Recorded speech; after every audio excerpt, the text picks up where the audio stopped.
What's up, you guys? Godzilla fan freaks coming at you today with another figure review. And today we are going to be taking a look at the Bandai movie monster series Godzilla Ultima from Godzilla Singular Point, the new Godzilla anime that is out on Netflix, or has been out on Netflix. It's been out for a little bit. Like always with Bandai's, let's start with the tag. Just because I don't keep the tags on my figures, but I do keep them in my tag collection. Got a nice picture of Godzilla from the anime there. Same, outlined whitish silhouette as the Jaguar tag of Godzilla. Inside, you have the silhouette picture, all the legal jargon, and whatnot. And that does it for the tag. Set that off to the side there. And let's get started on with the figure himself. This guy's he's a hefty Bandai. That is all I can say. I mean, he's taking up the whole screen basically at that distance. Even if I turn him, his tail is hitting the back wall right there. So I don't really have a lot of room on my desk. I mean, I have plenty of room, but he is kind of a tight fit for a figure review here, but it still works out. Let's get on into paint apps and coloring. Pretty much going back to basics with this Godzilla. He's a very nice charcoalish, grayish black all over his skin. Teeth and eyes are white. No coloring going on inside the mouth. His claws on his hands and his feet are like not really even a bone ivory. They are really just a white color. And then you got his spines going down only to a certain point, but they are painted a very nice shiny silver. And that about does it for paint on these guys. Or on this guy, I should say. He's got the silver coming down the sides of his head there. He's got the silver coming down the middle here. I mean, just really back to basics with this Godzilla. He is your basic almost color that Godzilla Bandais have almost always been. Detail-wise, all kinds of detail going on in the sculpt. I'm digging all the scaly skin, the way it looks, especially here on the chest. Just very heavily armor-plated look. Very awesome looking. Again, around the neck and everything is where all this detail really, really shines. The dorsal spikes coming off the top of his head, running down the back. And then you get into those bigger dorsal fins. They look very nice, bunched together. On his hands, you got all his individuals, fingers and claws. Again, his teeth are nicely etched into the sculpt. There is some sculpting going on inside the mouth. You can kind of see a tongue sculpted in there, but again, it's just all painted the same color as the base of the figure. Very big thighs, very big thunder thighs, gigantic ass feet. I mean, this is just a very hefty Bandai. But again, the detail just looks great. Even on the underside all the way over here. Look at just all that armor plating detail. Again, you can never go wrong with Japanese Bandai figures. That's like a very, it's just a staple with Godzilla collecting. They're basic, but they look nice. You can never go wrong with Bandai Japan. Bandai Creation, Bandai America, I always try to stir people. If you're going to get a Bandai, get the Bandai Japan. Bandai Creation, they have their hits and misses, but as far as if you have a choice, always go with Bandai Japan. Detail just looks great.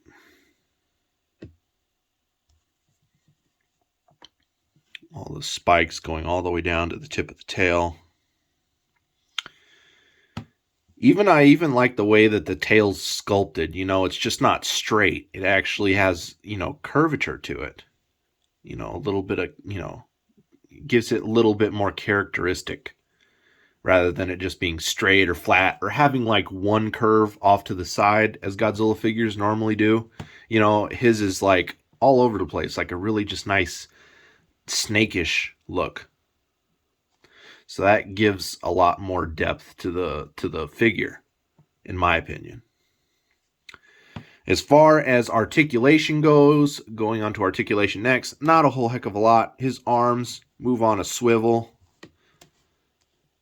His legs can kick backward and they can kick forward.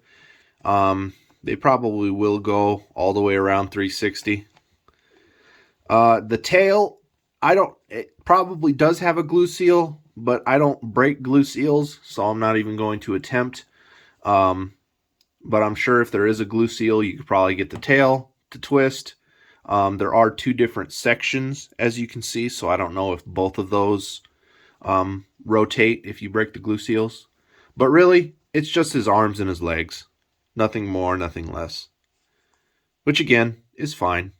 That's your basic Godzilla Bandai. He really doesn't need anything else. Size comparisons.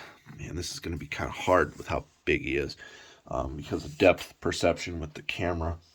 Let me start off with the Singular Point Jet Jaguar, which I reviewed in the last figure review. I'm going to have to do it like this, just because his tail's too long.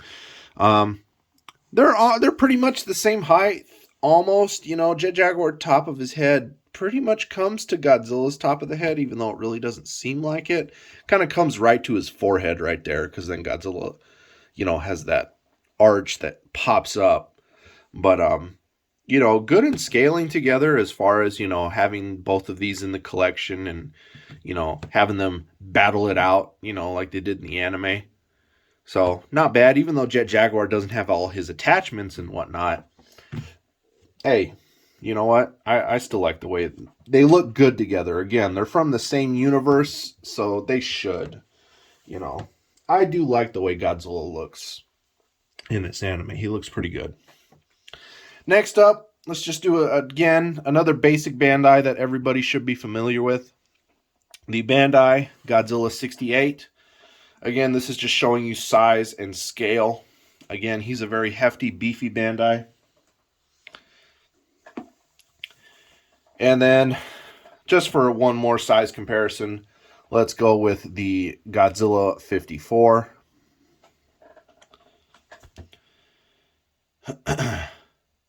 Facing off with his great grandfather. I don't know how many greats that would be. Where it all began. Where it all began to where it currently is. Kind of crazy. And that about does it for size and scale, you guys.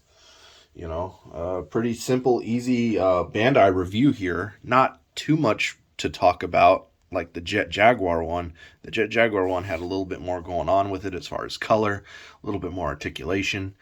But this is still a good Bandai.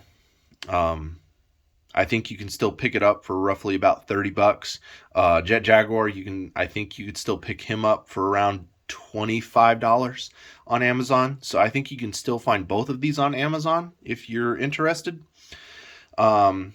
And again, if you're a Godzilla collector, if you like Godzilla Bandais, I recommend them to you guys. So like always, you guys, we are Godzilla fan freaks. Please comment, like, and subscribe. Please go check out Godzilla Fan Freaks on Facebook. Give it a like and a follow if you want. Sometimes you'll see stuff there that you won't see on the channel. And like always, don't forget to go, you know, like and follow me on Instagram.